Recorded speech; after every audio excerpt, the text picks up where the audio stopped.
Jésus, je t'aime, oh. Jésus, je t'aime. Mon Jésus, je t'aime, oh.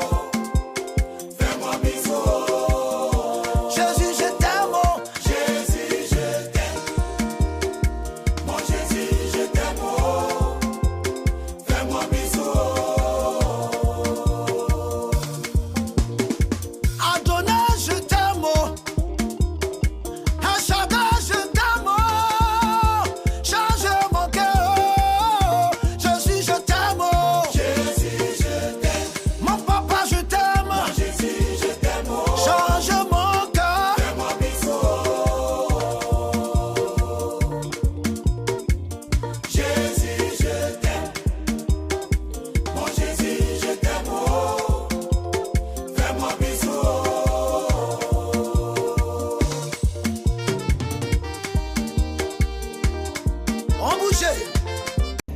Nous sommes réunis en ce lieu au nom du Père et du Fils et du Saint-Esprit. Amen. La grâce de Jésus notre Seigneur, l'amour de Dieu le Père et la communion de l'Esprit Saint soient toujours avec vous. Et avec votre esprit. Frères et sœurs, bien-aimés, depuis le début du carême, nous avons préparé nos cœurs par la pénitence et la pratique de la charité. Nous voici rassemblés aujourd'hui pour commencer avec toute l'Église la célébration du mystère pascal de notre Seigneur, celui de sa passion et de sa résurrection. En vue d'accomplir ce mystère pascal, il a fait son entrée dans sa ville de Jérusalem.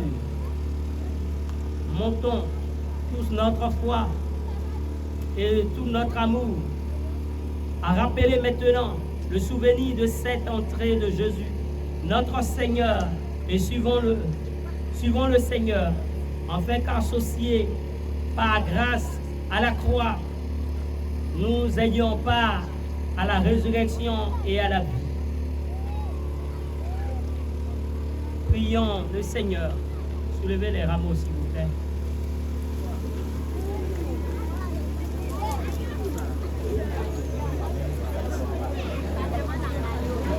Le cachet des Agnès est aujourd'hui. Dieu éternel et tout-puissant, daigne bénir et sanctifier ces rameaux, afin qu'en suivant dans l'allégresse le Christ notre roi, nous puissions parvenir par lui jusqu'à la Jérusalem éternelle, lui qui vit et règne pour les siècles des siècles. Amen.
Parce que dans ma tradition, je sais que le caolet et le rameau riment ensemble dans la joie. L'année prochaine, envoyez-nous des caolets, on va mettre sur nous. Parce que c'est l'inculturation. Chers frères et sœurs, aujourd'hui, voici que le Christ Jésus entre à Jérusalem et marche sur Jérusalem pour montrer qu'il est roi. Mais à attendre la passion du Christ, nous dirons que cette victoire, cette joie est éphémère. Parce qu'il y a quelques minutes, on dit Jésus rentre et puis c'est la tristesse, il est pris. Comment celui qui avait fait des miracles, celui qui s'était proclamé fils de Dieu, peut être arrêté aussitôt. Chers frères et sœurs, Jésus a montré, et même moi, dans l'évangile, depuis le temps de Carême, il a montré et il a toujours dit que son heure n'est pas encore arrivée et que personne ne peut lui porter la main. Et à plusieurs reprises, plusieurs tentatives, on a voulu porter la main sur lui, on n'a pas réussi. À tout moment, on a voulu le lapider, on n'a pas réussi. Les tons sont montés, il y a eu des complots, mais il restait toujours le même. Car personne ne peut arracher au Créateur, à celui qui est l'auteur de la vie, sa vie. Dans le jardin des Oliviers, Jésus montre encore qu'il est Seigneur. Il montre encore qu'il est Seigneur. Quand Pierre dégaine l'épée et qu'il frappe celui, l'un des soldats, Jésus montre encore qu'en lui encore, il y a le pouvoir de guérir.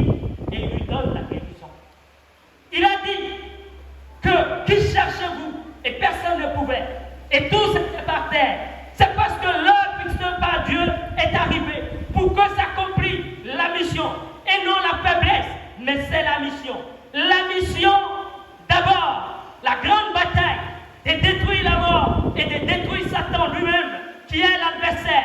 C'est en ce moment précis que Jésus maintenant accepte lui-même de passer par cette souffrance, de passer par cette douleur.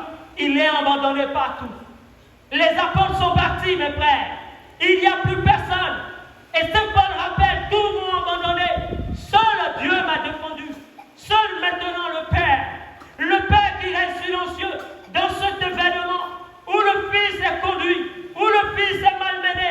Seules les femmes, ces femmes de Jérusalem, Marie sa mère et tout autre Marie qui vont rester. Où sont partis Pierre qui devait livrer le combat, Jésus même.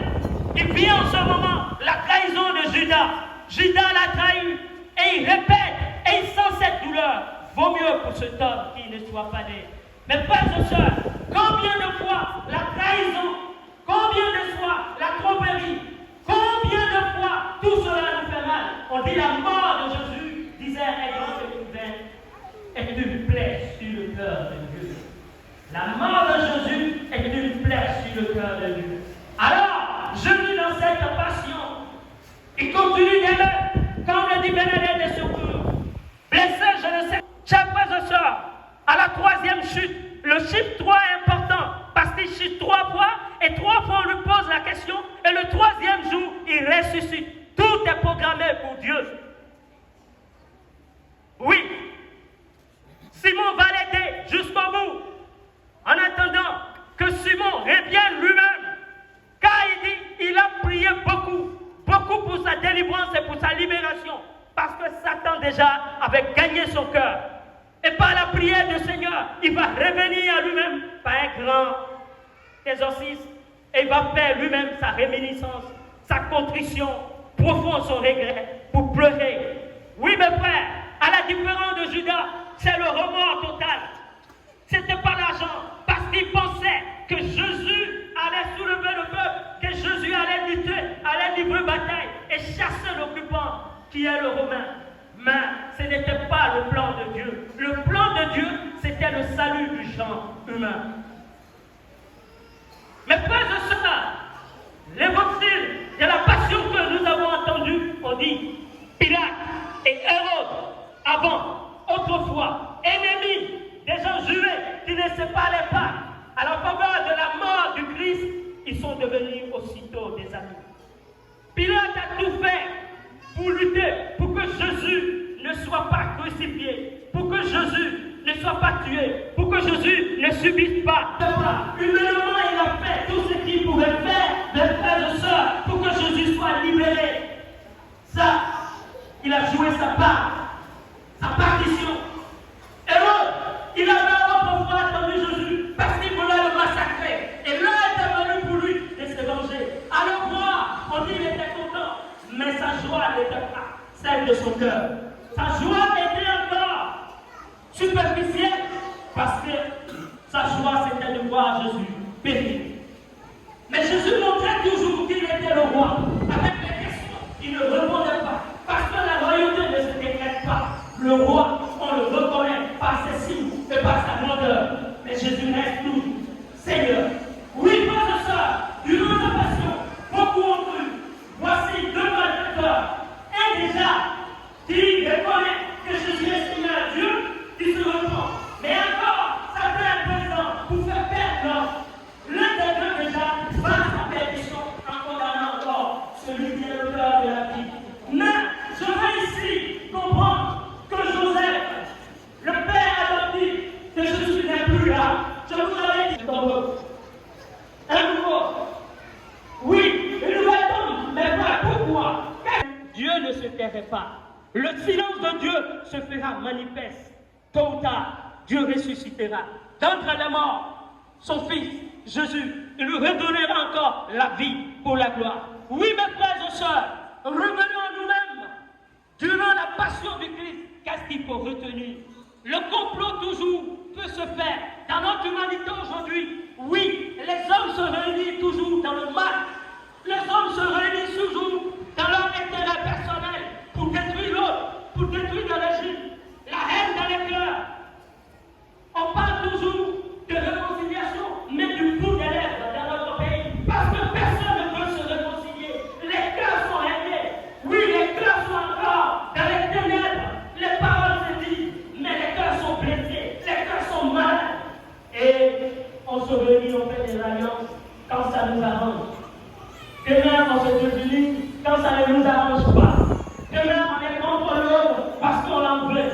Oui, chers frères et sœurs, c'est pas nouveau. Tout cela n'est pas nouveau. Jésus a connu tout cela. Il a subi tout cela. Mais, ce qui fait la différence, c'est que Jésus l'a accepté et il a pardonné. Jusqu'à la croix, à la dernière minute de sa mort, il a donné encore ce qu'il a de cher avec Dieu, c'est-à-dire le pardon, la miséricorde. Oui, chers frères et sœurs, devant les difficultés, devant les blessures, devant ce que nous pouvons subir, demandons toujours les grâces de Dieu et que l'Esprit Saint enflamme notre cœur de son amour, afin que jusqu'au bout, quel que soit ce que nous traversons, humainement parlant, difficile à supporter, on dit que le rêve, c'est celui qui accepte l'impossible. Accepter l'impossible dans notre vie. Oui, la victoire du Christ, il est jusqu'au bout, car il a détruit le pire des ennemis, c'est la mort. Il a traversé la mort et il a terrassé la mort.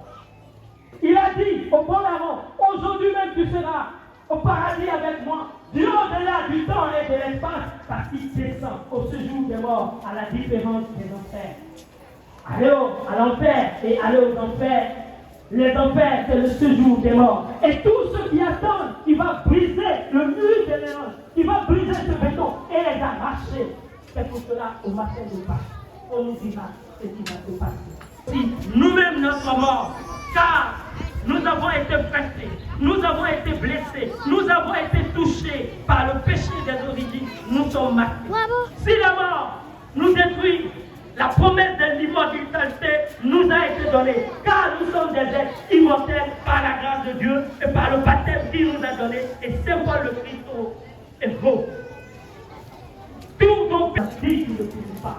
Si le grain de blé ne tombe pas par terre et qu'il ne meurt pas, il ne peut pas porter de fruits. Il a même fois dit, voici le grand jour, qui nous ouvre déjà à la grande semaine sainte, à la grande semaine sainte, où Jésus va nous donner lui-même son corps et son sang, ou encore le vendredi saint, où toute l'humanité sera assistée de voir mourir le Créateur, de voir la la lune est venue clamer que Jésus est Seigneur. Que Dieu Tout-Puissant mette encore dans le cœur et augmente notre foi à la passion. Le Christ qui traverse la souffrance, le Christ qui marche sur la mort. Car le dit le psalmiste dans le psaume 23, même si je marche dans la vallée de la mort, je ne crains aucun mal. Et Jésus le confirme. Nous aussi, marchons dans les difficultés et les épreuves. Rappelons-nous la parole de Dieu, que le Dieu silencieux n'est pas un spectateur passif, mais un spectateur, un Père qui nous accompagne, non pas un grossiste, qui accompagne chacun de nous sur le chemin de l'humanité. Mais donc, le silence n'est pas un silence totalement silence radio, mais c'est un silence habité. Car quand Dieu parle, rien ne peut